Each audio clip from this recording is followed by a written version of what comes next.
So customizing pretty much every form in NetSuite you can customize. So that's what we do, and we push custom forms out that Countsy uses globally for all of our clients through a bundle we have. So every user in Countsy is essentially seeing the same type of form for all of our clients. Welcome to the AI in Accounting podcast. Now, here's your host, Joshua Feinberg of Vic.ai.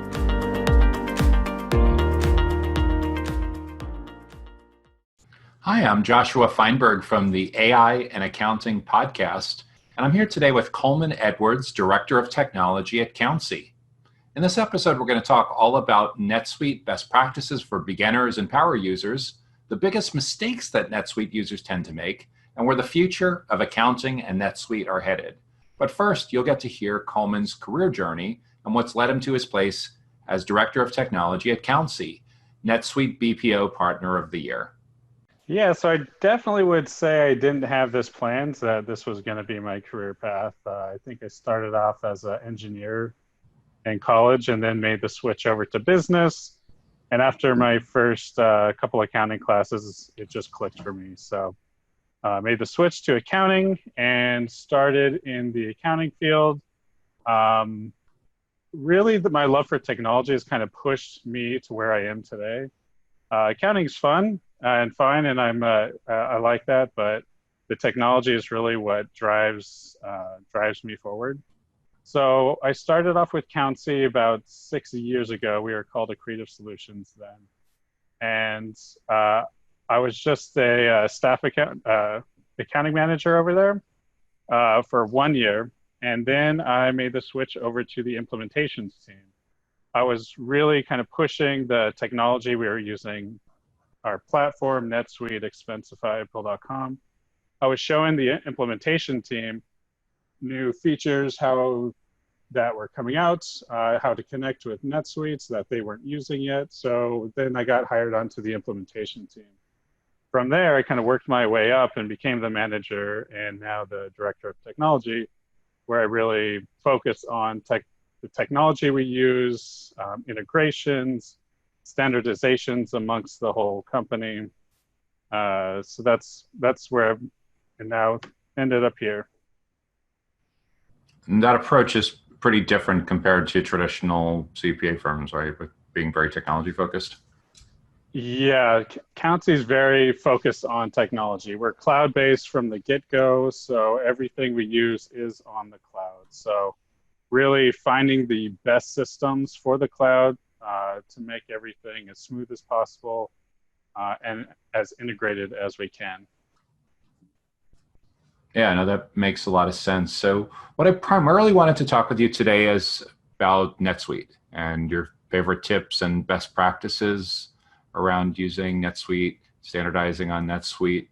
When you first come across someone that is brand new, maybe it's somebody that just joined Countsy, maybe it's a new client that maybe used a different ERP platform or cloud accounting platform in their previous job, what do you tell them on how to get started? What's your favorite tip or best practices for someone that's brand new to NetSuite? Probably to figure out how to use the global search bar at the top of NetSuite the most. Depending on the amount of data in NetSuite, if you just start typing in the top, a lot of forms or records can show up. So knowing how to use that bar, an example is if you're looking for a vendor, you can have a vendor and a customer with the same name, trying to get the right one. You just type in VEN : it'll pull up the vendor. It really helps kind of get exactly where you're looking. I see that the most. And then probably using the past records, going back if you made any changes, look at the recent records. People don't use that as much, but it really gets you right to the record that you were at 2 records ago to make any updates or changes. Does that past records functionality work across teams, or that's just for where you were as an individual? Individual. Okay. So like if you got up and you went out to lunch and you got a little distracted when you came back and you didn't even get to pick up the piece for a couple hours later or the next day. Yeah, it's for your login. It's almost like looking at the history in Chrome. Yeah, yeah, exactly. That's cool. Do you find any of that changes depending on the kind of business, the vertical, the nature of their business model or role within a company where you tell them to start, or those two tips with using the search bar and using the that's global past for any. records? Yeah, that's global for anybody. It's Yeah. so kind of like basic training 101, getting somebody onboarded. Yeah, exactly. Yeah, making sure they're comfortable with the interface, where to go, and the best places to find what they need. Would you find that advice to be any different depending on whether there's somebody that's on your team who's doing outsourced accounting on behalf of clients, or would be any different in a role within a client site, like a controller or a finance role?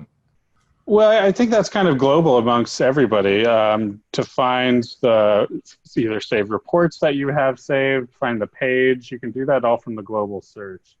And to know how to find that really gets you to where you need to be. So on the client side, they're mostly looking at vendor records or finding custom reports that they might have saved. So using that global search and knowing how to kind of zero it in on what you're looking for really helps speed it up and not have to look through a whole list of items. So if you think about the other extreme, the person who's been using NetSuite for years, it sounds like you got started with the platform 3, 4, 5 years ago already.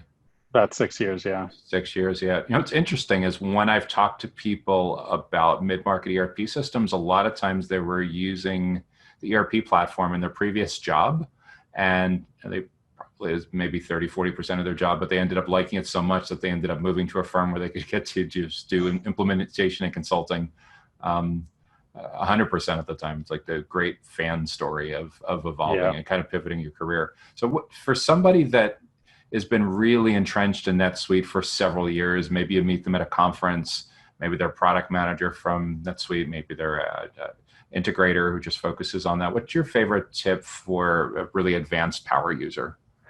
Probably customizing the forms in NetSuite. NetSuite out of the box, if you go to a vendor record, to actually get to where you see an invoice, it's 3 or 4 clicks. So customizing records, so you click on the vendor and you're set on where you want to go.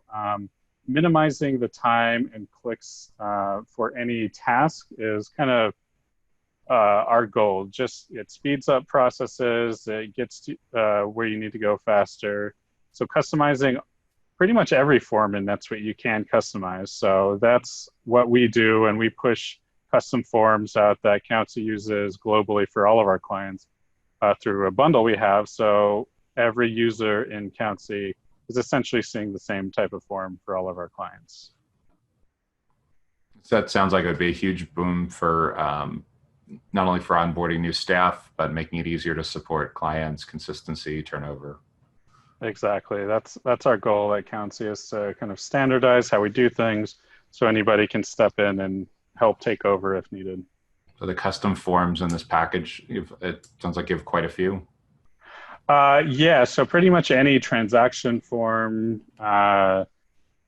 customer records, vendor bill, vendor records, everything. Transaction forms as well. So it takes you, if you're creating a journal entry, you have the exact steps that you need to do, exact forms that you need to set. So you can just easily tab through them, enter what you need to without having to click here, click on the other side with this information. It sounds like it's an issue not only with saving time, but speeding up training, having redundancy with teams, standardization of process. Exactly. And if all the forms are the same amongst all of our clients, like you say, with bringing on a new hire, they don't have to find that field if it's different on this client than the others. Yeah, and I guess too, it also creates a sticky kind of relationship with Countsy too, that they get used to doing things a certain way. And there's this whole layer that you built, and it's something that's proprietary, custom to what Countsy does on top of NetSuite out of the box. Yep, exactly. That's cool. About big mistakes that you see people making, regardless of whether they're new or an intermediate level or an expert user, what would you want to save somebody from having to painfully experience on their own with NetSuite? I probably see the biggest mistakes is just unorganized data in NetSuite. A lot of duplicates, records like duplicate customers, old items that haven't been cleaned up. So when you go in there, when there's a drop down, somebody's entering a new item type on an invoice or a sales order, it shows every item. If there's 1,500 in the list, but you're only using 50, really clean it up so only what is active is showing. That's probably one of the biggest issues I've seen. Is this just with vendor lists, or do you see this kind of across the board? Across the board with yeah. vendor lists, items in NetSuite for sales orders and invoices, customers as well, and making sure everything's organized and clean so there won't be a duplicate vendor entered because you didn't enter ink after it or something like that, and you can create a separate vendor record and have to merge those later. So this isn't like when you're in a CRM and you say that every contact record is unique on email address or every company record is unique on domain. There really is a chance for it to get totally out of control if nobody's watching this. Yes, exactly. Yeah. Do you ever have clients that Countsy takes over that were previously using NetSuite either from another outsourced provider or internally? Or do you usually have the luxury of starting from scratch? Most of the time, I'd say probably 95% of the time or more, we're bringing them over from a QuickBooks Zero or something. Very few do we have coming from NetSuite, but I'm working on one right now actually from NetSuite to NetSuite. So and that's where I'm finding a lot of the issues, yeah. They tend to be way more complicated because there's just a lot more room for things to go off the rails. Yeah, it's actually, when you're pulling history from a QuickBooks is actually, there's less transaction types that you can do, so it's more simplistic. NetSuite can get a little more complicated, so when I'm pulling the history over and doing full history extract, there's a lot more record types and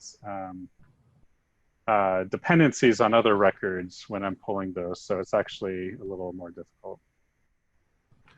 Do you feel that this is something that the industry as a whole is in good shape on, like, evaluating these migrations? Or do you feel that because of the scale that Countsy is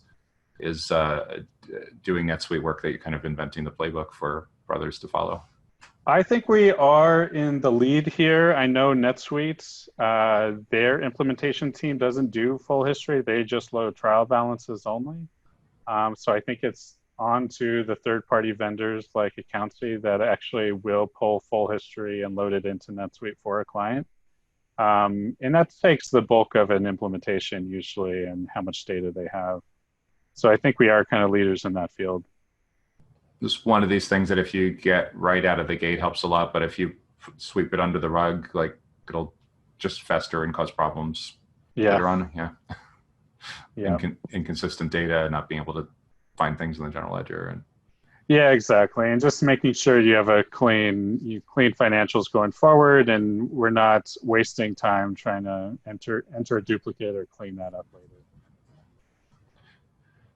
So I don't know if that many people have had the luxury of saying, gee, I knew that there was going to be this massive digital transformation wave. We just didn't really know when it's going to happen. With everything that's going on right now, where do you see the industry headed, both for outsourced accounting, for mid-market ERP implementation, for NetSuite as a whole? Is there anything that you see going on here where you're going to say 6, 12, 18, 24 months out that this was like a key inflection point and it's straightforward to see the path forward? Yeah, so for Countsy, we've been cloud-based from day one. And so for us, this is what we've been pushing for all of our clients from the get-go. And we see that trend outside of Countsy moving that way a lot faster now, especially everything going on now. We've had a couple clients start recently who, once shelter-in-place started, they've had to move away from QuickBooks Desktop with checks and move to an online cloud-based service that you can do from anywhere. So the future is moving toward cloud for pretty much everybody, I would say. And NetSuite is in a great position for a lot of clients. QuickBooks is great for the smaller clients. But for clients that are growing, NetSuite's a perfect platform. And getting a client on NetSuite early, even though they might not need the full capabilities of NetSuite, but getting it on early, starting that implementation, the implementation in the beginning is a lot smaller than when you're already huge and you want to make the switch over to NetSuite, getting that data in. It's a much bigger pull. So starting NetSuite early, which we do for our clients, is very scalable. So once they grow and outgrow Countsy, they're on a platform that they can stay on and get to an IPO if needed. I think NetSuite was saying that about 70% of tech IPOs were on NetSuite. So it's a great platform to get up for our clients and let them take over. So do you see that once a startup is hitting an inflection point where they would need outsourced accounting, that they're pretty much at the place where it would make sense to consider a more substantial ERP as opposed to leaning on just cloud accounting? Or is there a certain amount of revenue or number of employees or business model that would accelerate that? There's a lot of factors. I would say once they want to get the more sophisticated reporting, that's where NetSuite can come in place. There's more classification fields that they can use, customized reports out of NetSuite, save searches that they can use for reporting. It's a great place where they can get all that data and start early and have that in the future for reporting later on. So it sounds like if you're thinking 1, 2, 3 years out, especially with digital transformation being so accelerated right now, that it's not just cloud enough anymore. It's entirely possible that businesses get way more serious about how they're tracking information and move to what historically has been considered more of like a mid-market ERP platform much earlier. Yes, exactly.